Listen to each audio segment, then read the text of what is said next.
జకరియా గ్రంథము 2:5 నేను దాని చుట్టూ అగ్ని ప్రాకారముగా నుందును, దాని మధ్యన నివాసినై మహిమకు కారణముగా ఉందును. ఇదే యెహోవా వాక్కు. ఇశ్రాయేలీయులు నివసిస్తున్న పాలెం చుట్టూ దేవుడు అగ్ని పిల్లర్ వలె నిలబడ్డాడు.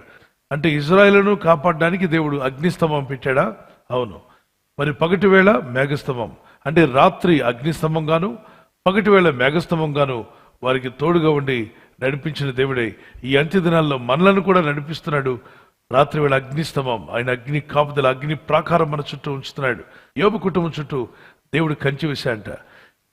యోబు ఇంటి మీదకి రావడానికి తోడేళ్లు కానీ వాళ్ళ మందలు తిరివేయడానికి ఏ జంతువులు వచ్చినా అక్కడే పడి చనిపోయేవాట. యోబు కుటుంబానికి కంచి వేసిన దేవుడే మన ఇళ్లకు కూడా దేవుడు తన కంచి వేశాడు. నమ్ముచున్న వారు దేవునికి స్తోత్రం చెప్పండి.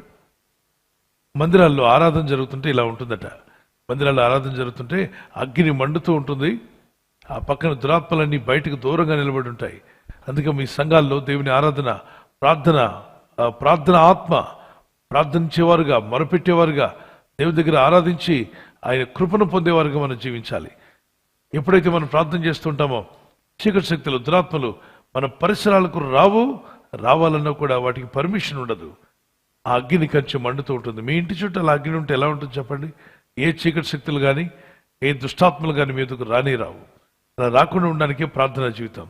దుష్టుడైన అపవాది ఎన్ని మార్లు ఆ ఇంటికి వెళ్ళాలని ప్రయత్నం చేశాడు. యోబు ఇంటికి వెళ్ళలేకపోయారని వాడే కన్ఫర్స్ చేస్తున్నాడు. నేను ఆ ఇంట్లోకి వెళ్ళలేకపోయాను, నువ్వు కంచి వేస్తావు కదా అంటే ప్రతి ఇంటికి రావాలని చూస్తున్నాడా? మీ ఇంటికి రావాలని ఎన్నోసార్లు ప్రయత్నం చేశాడు, మా ఇంటికి రావాలని ప్రయత్నం చేశాడు. కానీ ఎవరు ఆపాడు సాతాన్ని? ఎవరు ఆపారు అంటే దేవుని అగ్ని కంచె. అవునన్న వారు దేవునికి స్తోత్రం చెప్పండి. Yes, may the Lord continue to protect you. నేను దాని చుట్టూ అగ్ని ప్రకారముగా ఉందును, దాని మధ్యన నివాసనై మహిమకు కారణముగా ఉందును. ఇదే యెహోవాకు. ఈ వాగ్దానం మీ పట్ల నెరవేరునుగాక. దేవుడు అగ్ని కంచె వలె మీ చుట్టూ ఉండి మిమ్మల్ని, మీ కుటుంబాలను కాచి కాపాడును గాక. దేవుని వాక్యాన్ని బట్టి ప్రార్థన చేసుకుందాం. ప్రభువా, నీ ప్రొటెక్షన్ నాకు కావాలి. మీ అగ్ని కంచె నాకు, నా కుటుంబానికి, మా పిల్లలకు, దేవుని యొక్క సంఘాలకు, దైవజనులకు కావాలి అన్న వారి చేతులపై ఎత్తగలరా? లెట్స్ షల్ వి ప్రే. ప్రార్థిద్దాం. పరిశుద్ధమైన మా తండ్రి, నీ కంచి వేసి మమ్మల్ని కాపాడండి. నీ అగ్ని కంచి వేసి కాపాడు అయినా.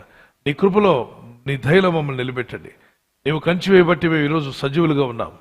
మీరు కంచి వేసి కాపాడబట్టే అగ్ని ప్రాకారంగా మా చుట్టూ ఉన్నావు తండ్రి.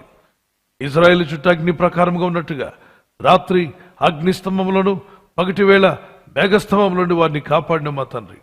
ఐగుప్తు నుండి కనాను చేరేంత వరకు ఆ విధంగా మీరు కాపాడారు. ఈరోజు ఈ లోకంలో, పాపలోకంలో మమ్మల్ని విడిపించి పరలోకం చేరేంత వరకు మీరు మా చుట్టూ అగ్ని ప్రకారంగా ఉన్నందుకు వేలాది స్తోత్రాలు చెల్లిస్తున్నాను. యోబు కుటుంబానికి కంచి వేసినట్టుగా నీ దాసుల కుటుంబానికి కంచి వేయండి. పరిచర్లకు కంచి వేయండి. సంఘాలకు కంచి వేయండి. విశ్వాసుల చుట్టూ నీ కంచి వేయండి.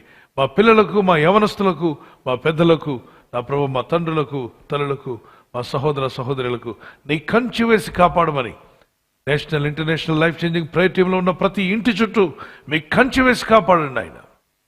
ఈ ప్రార్థనలు ఏకీవిస్తున్న ప్రతి ఒక్కరి చుట్టూ దేవుని అగ్ని ప్రకారము ఉండునుగాక. నీ కంచె వేసి కాపాడి మహింపదమని మమ్మల్ని అందరినీ మీ చేతికి అప్పగించుకుంటూ ఈ రాత్రి నెమ్మదితో పండుకొని సురక్షితంగా కాపాడబడినట్లుగా నీ అగ్ని కంచె వేసి మమ్మల్ని కాపాడండి. మీ చిత్తములో కొనసాగే కృప అందరికీ దయచేయమని యేసుక్రీస్తు ప్రశస్త నామములో వీరందరికీ చక్కని నిద్ర దయచేసి తెల్లవారు లేచి కృపను మాకిమ్మని క్రీస్తు యేసు నామములో అడిగి వేడుకుంటున్నామా పరలోకపు తండ్రి. ఆమేన్, ఆమేన్. ఈ వాగ్దానాన్ని మీతోనే ఉంచుకోకుండా లైక్ చేయండి, షేర్ చేయండి. అనేకులు ఈ యొక్క ఛానల్ సబ్స్క్రైబ్ చేసుకోమని తెలియపరచండి. సబ్స్క్రైబ్ చేయని వారు కూడా సబ్స్క్రైబ్ చేయండి. Good night. God bless you.